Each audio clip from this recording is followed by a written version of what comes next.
হলো পৃথিবীর চুম্বক মেরু আজ ক্ষতিগ্রস্ত হচ্ছে। সেদিন বেশি দূরে নয়, যেদিন সূর্য পশ্চিম দিক থেকে উদিত হবে, মানুষ রোগাক্রান্ত হয়ে পড়বে এবং মানুষ প্রতিদিন ভয়াবহ বিপদের মুখোমুখি হবে। কিন্তু সেদিন তোমাদের করণীয় কিছুই থাকবে না। এ সকল ক্ষতির পিছনে রয়েছে মানুষের হাত। আর এজন্য মানুষকে সাবধান করার জন্য আমার এই সাবধান বাণী। যখন জলবায়ু পরিবর্তন হয় তখন কিন্তু পুষ্টিকর খাদ্যের অভাব দেখা দেয়। যখন জলবায়ু পরিবর্তন হয় তখন কিন্তু সুপেয় পানীয় জলের তীব্র সংকট দেখা দেয়।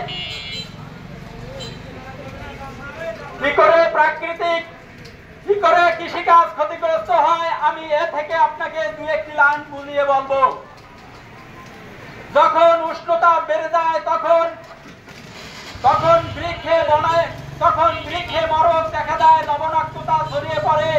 সুতরাং সঙ্গত কারণে কৃষি উৎপাদন ক্ষতিগ্রস্ত হয়। তখন কখনো বাতাসে উষ্ণতা বেড়ে যায়, আবার কখনো বাতাসে অধিক ঠান্ডা অনুভূত হয়, যার ফলে খাদ্য শস্য উৎপাদনে ব্যাপক অনিয়ম দেখা যায়। আর এই অনিয়মের ফলে কৃষি উৎপাদন মারাত্মকভাবে ব্যাহত হয়। যখন মিঠা পানির অভাব দেখা দেয় তখন কিন্তু সাগরের নোনা জল লোকালয়ে ছড়িয়ে পড়ে। আর লোকালয়ে ছড়িয়ে পড়লে তখনই কিন্তু বৃক্ষের মরক দেখা দেয়, মাটির উর্বরতা কমে যায়।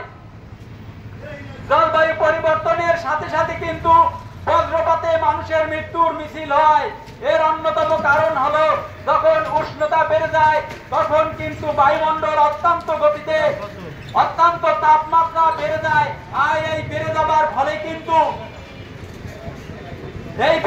ফলে কিন্তু সৌরজগতে অনেক সময় সুনামি দেখা দেয়, অনেক সময় বাতাস খামখেয়ালি আচরণ করে, যার ফলে বজ্রপাত তৈরি হয় এবং এই বজ্রপাত আকাশে তৈরি হয়, কোন মাধ্যম হয়ে মাটিতে ফিরে আসে।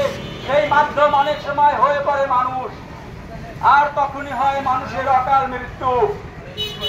তাই এই উষ্ণতা বেড়ে যাবার অন্যতম কারণ হলো মানুষের খামখেয়ালি আচরণ। আর এই মানুষের খামখেয়ালি আচরণে আজ প্রকৃতি দিশেহারা। প্রকৃতিকে মানুষ নিজ গতিতে চলতে দেয় না, মানুষ সেখানে এই প্রকৃতিকে বাধার সৃষ্টি করে।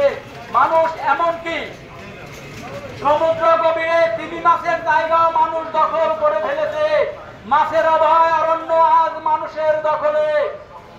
গভীর জঙ্গলেও রয়েছে মানুষের থাবা। আজ দেখা যায় জঙ্গলের প্রাণী লোকালয়ে ছুটে এসে মানুষের সঙ্গে তাদের যুদ্ধ হয়। এখানে মানুষও মারা যায়, বন্য প্রাণীও মারা যায়। অতীতে এইগুলি কখনোই ছিল না। কি কারণ আপনারা একটু ভেবে দেখুন। আপনাদের লোভ আজ জঙ্গলেও গিয়ে পড়েছে, পানিতে গিয়ে পড়েছে। এরকম মানুষ যদি আচরণ করে তাহলে পৃথিবী একসময় বিলুপ্তি ঘটবে এবং সেই বিলুপ্তি আমরা এত তাড়াতাড়ি হতে দিতে পারি না। দুঃখজনক হলেও সত্য, পৃথিবীতে 2013 সাল থেকে আজ 2025 সাল পর্যন্ত পৃথিবীতে আজ 254 জন পরিবেশ কর্মী মারা গেছে, যাদের কোনো বিচার হয় নাই। যারা শুধু পরিবেশের পক্ষে কথা বলতে গিয়ে তারা তাদের জীবন হারিয়েছে। কিন্তু মানুষ জানে না বেঁচে থাকার একমাত্র অবলম্বন হলো পরিবেশ।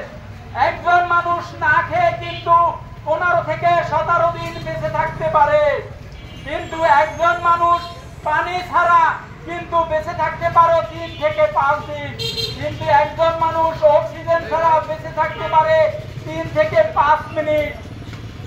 ভেবে দেখুন, খাবারের কত আগে খাবার এবং পানির কত আগে এই অক্সিজেন প্রয়োজন। কিন্তু আমরা প্রতিদিন বৃক্ষ নিধনে আমরা মেতে উঠেছি। কখনো সরকারি বনায়ন ধ্বংস করি, কখনো ব্যক্তিগত বনায়ন ধ্বংস করি। এভাবে ধ্বংস করতে থাকলে একদিন আমরা অক্সিজেন সংকটে পড়ব।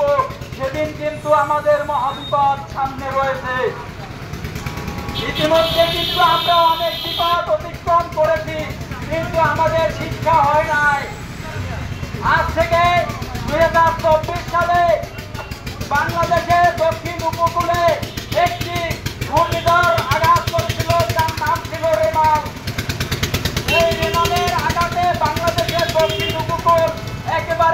জলমগ্ন হয়ে পড়েছিল। 3 দিনের মতো সেই জল বাসাবাড়িতে অবস্থান করেছিল। সাধারণত ঘূর্ণিঝড় বা জলোচ্ছ্বাস এতদিন স্থায়ী হয় না, এবার কিন্তু অনেকদিন স্থায়ী হয়েছে।